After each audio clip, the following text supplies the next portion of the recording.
Bon, ici, je vais voir une vidéo très simple, très courte, de ce que c'est que, comment représenter un inverse. Comment représenter l'inverse? Bon, l'inverse d'un nombre entier. Donc, je partirai à partir d'un nombre entier pour en faire l'inverse. Par exemple, 5. Ben, l'inverse, inverser 5. Tout d'abord, 5, c'est un nombre entier. C'est un nombre entier. Est-ce que c'est un nombre décimal? Ben, on pourrait dire qu'on peut mettre une virgule, mais alors à ce moment-là, si c'est une virgule, voilà, je dois mettre une infinité de zéro derrière. Là, je peux dire que euh, je peux mettre une virgule. Je peux mettre une virgule à un nombre entier pour autant qu'il y ait une infinité de zéro derrière. Bon. Mais les inverses, ça veut dire inverser une fraction. Donc, comment mettre 5 en fraction? 5, c'est 5 sur 1. Il est bien constitué ici d'un numérateur et d'un dénominateur. Et 5 sur 1 fait bien 5. 5 divisé par 1, ça fait 5. Voilà. Donc là, je l'ai bien sous forme de fraction. Comment inverser 5 sur 1? Inverser, ça veut dire que le numérateur va devenir le dénominateur et le dénominateur va devenir le numérateur. C'est-à-dire ici, l'inverse de 5 sur 1 va donner un cinquième. Voilà. Bon, maintenant, je ne vais pas le faire avec 3 demi, mais vous comprendrez que l'inverse de 3 demi, c'est 2 tiers. Voilà. Mais 3 demi n'est pas un nombre entier. Moi, je dis que je vais inverser le nombre entier. Voilà. Alors,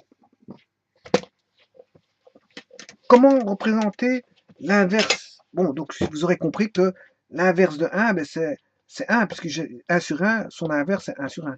L'inverse de 2, c'est 1 demi. L'inverse de 3, c'est 1 tiers. L'inverse de 10, c'est 1 dixième, etc. Donc là, on se retrouve avec un grand nombre, là, un petit nombre.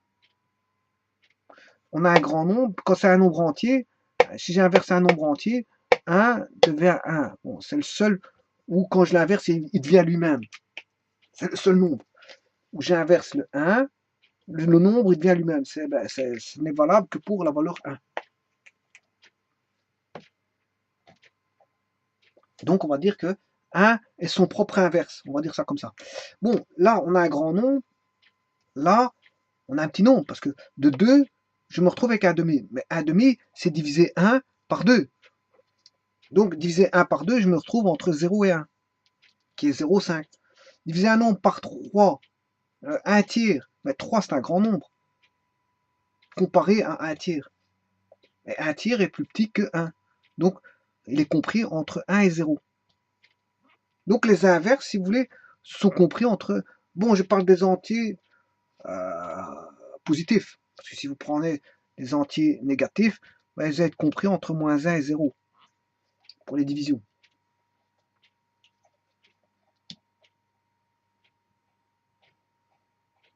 Donc, l'inverse de 100, c'est 1 centième. L'inverse de 1000, 1 millième. L'inverse de 10 000, 1 10 millième. Voilà, on va se rapprocher de 0. Plus le nombre grandit, plus on va s'approcher de 0.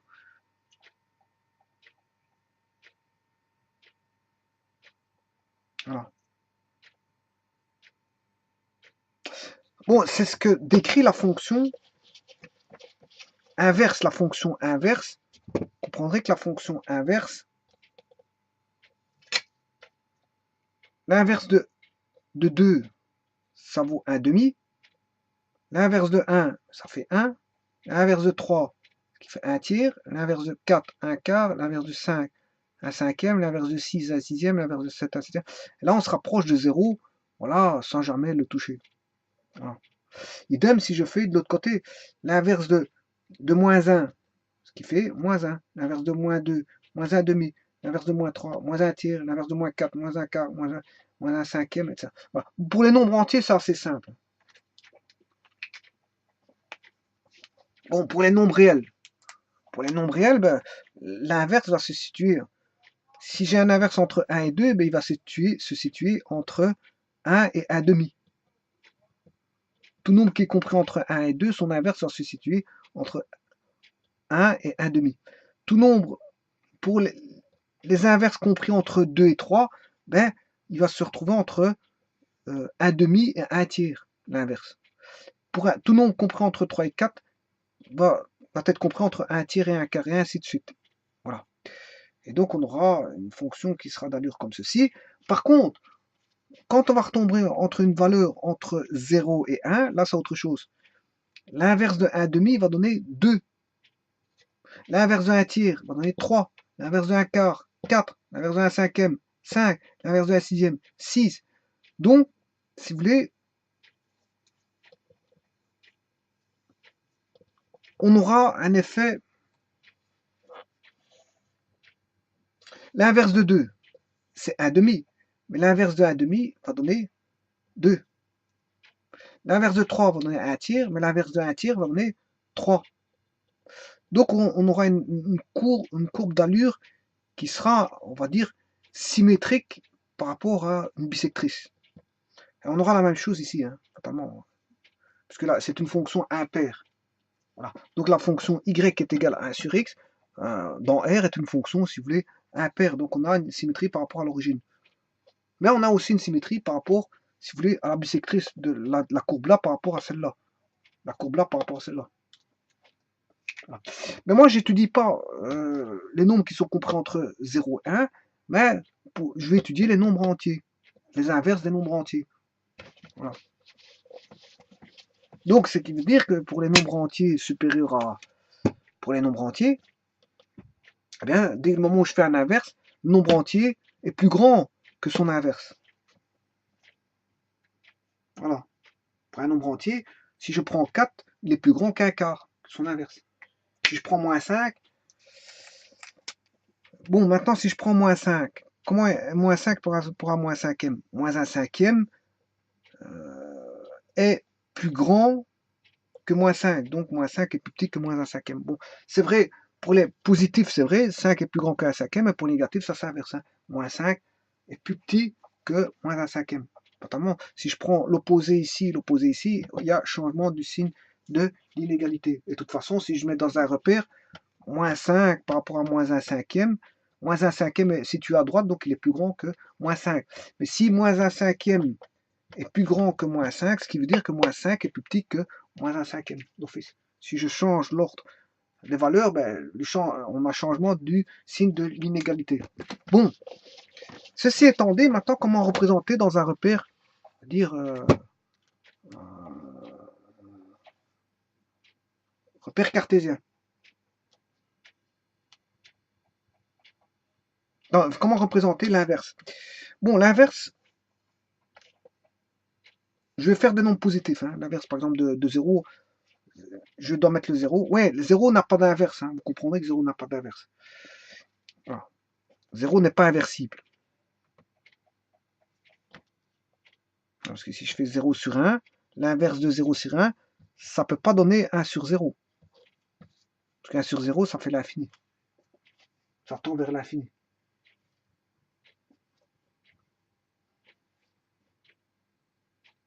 Donc ça veut dire que 1, je ne peux pas le partager en 0 parties. Je peux le faire, mais il y aura une infinité de parties qui seront partageables en 0 parties. Bon, je veux dire, c'est un petit peu... Voilà, c'est hors de la raison, mais c'est comme ça. Bon, ici, on a 0, 1, 2, 3, 4, 5. On va chercher l'inverse de 5 par géométrie. Pour ça, donc l'inverse de 5, c'est un cinquième. Pour ça, je vais tout décaler par rapport au 0. Je vais recréer un axe de décalage pour avoir un repère à droite. Donc, peu importe l'angle qu'il fait, je fais ceci. Bon, et alors, je prends un point quelconque de ce repère-ci et je trace des parallèles. Ouais, normalement, on doit avoir les mêmes distances ici. Hein. C'est parce qu'ici, bon, j'ai déjà pas la même distance de là à là, fatalement. Donc, voilà. Mais vous faites des parallèles. Voilà. Donc, en faisant ça, qu'est-ce que j'ai? Ben, je retrouve mon fameux 1 ici, mon 2 là, mon 3 là, 4 là, 5 là. J'ai une segmentation qui est, je veux dire, normalement, on a les distances ici égales là, voilà, et ces distances-là sont égales entre elles.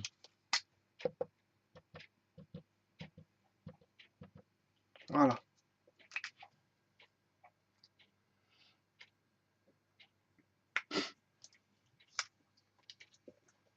Donc, pour avoir un cinquième, donc là, j'ai segmenté un segment que je viens de créer, décalé pour pour partir à partir de ici, pour créer mon 1 cinquième,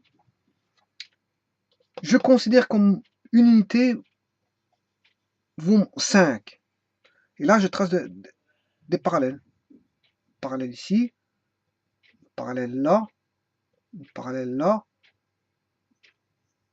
parallèle là. Voilà. J'ai bien segmenté mon 1 en 5 parties égales et 1 cinquième est ici.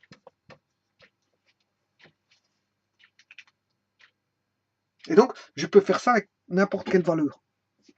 N'importe quelle valeur. Et donc ça, c'est une représentation de Thalès. Hein. Bon, on a des triangles semblables. Le but, c'est pas de démontrer quoi que ce soit là-dessus. Mais c'est Thalès qui permet de faire ça. Donc, qui permet de créer, je veux dire, des parallèles avec des triangles et qui fait en sorte que je peux retrouver une segmentation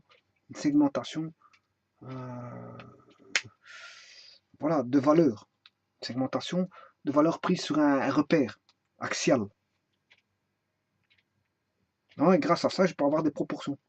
Donc, connaissant le 5, je peux trouver une proportion qui est 1 cinquième, si vous voulez, par rapport au 5. Donc, je sais trouver fatalement mon inverse. Mon inverse, je peux le trouver via Thalès, par les constructions de Thalès comme ça. Donc, c'est 5, je peux construire un cinquième. Bon, 3, je peux construire un tiers. Donc, un cinquième, vous voyez qu'il est bien là. Hein. J'ai bien partagé l'unité en 5 parties égales, et j'ai 1 cinquième. Donc maintenant, à partir de 1 cinquième, je peux avoir l'inverse de 1 cinquième de la même manière. Hein. Je fais une construction inverse et j'obtiens le 5. Voilà. Bon, je vais en faire un deuxième. Vous avez dit, cette vidéo sera courte parce que c'était juste ça à montrer. Bon, on va faire l'inverse de 1 tiers. J'essaie de respecter les distances parce que je n'ai pas de latte ici ou quoi que ce soit. Donc, cette distance-là, celle-là, là. Donc, là, je vais mettre cette distance-là. Bon, j'espère que pas tout à fait respecté, mais enfin, bref. Là. 0, 1, 2, 3. Alors, on va faire l'inverse de 4, qui est 1 quart. Bon, je redessine. Hein. Faites une droite à n'importe quel angle. Voilà, comme ceci.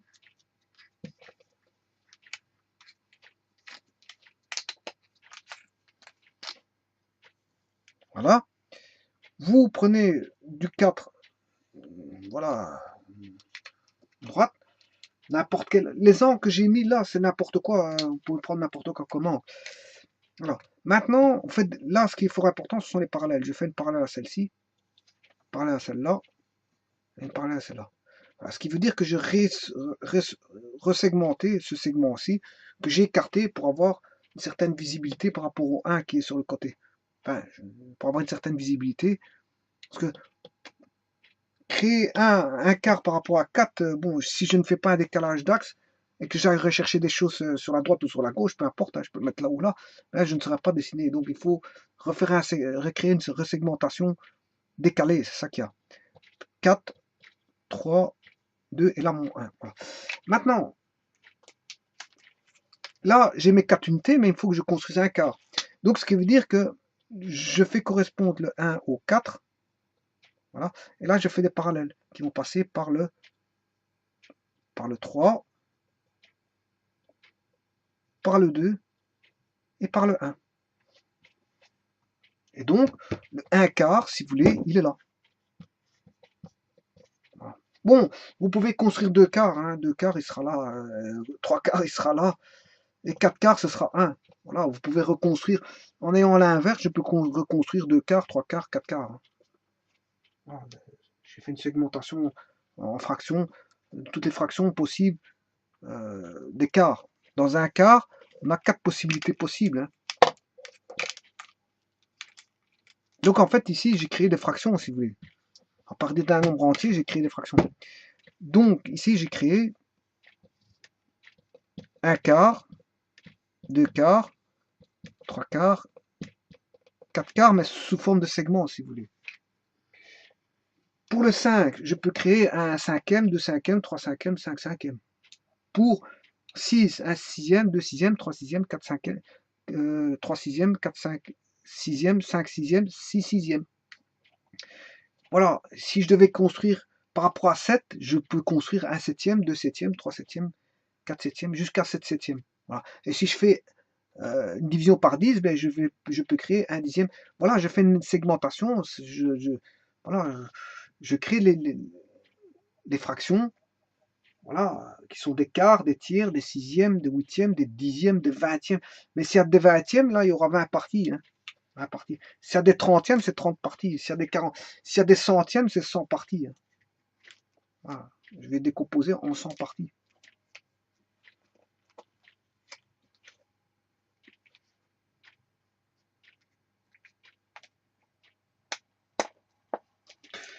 Bon, si de là à là, j'ai 100, 0 à 100.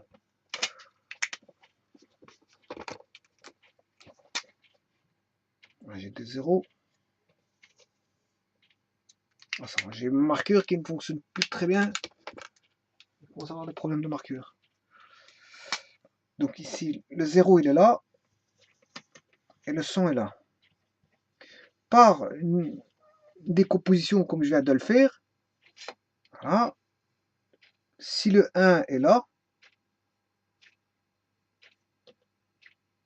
bon, c'est déjà plus délicat pour créer des centièmes. Hein. C'est déjà plus délicat, c'est très petit. Ça veut dire qu'il faudrait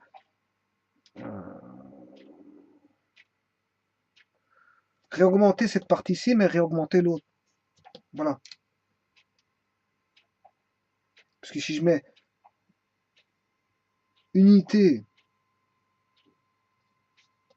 une unité ici, ben, je dois créer, si unité c'est ça, 100 unités, il m'en faut 99 comme ça. Donc voilà.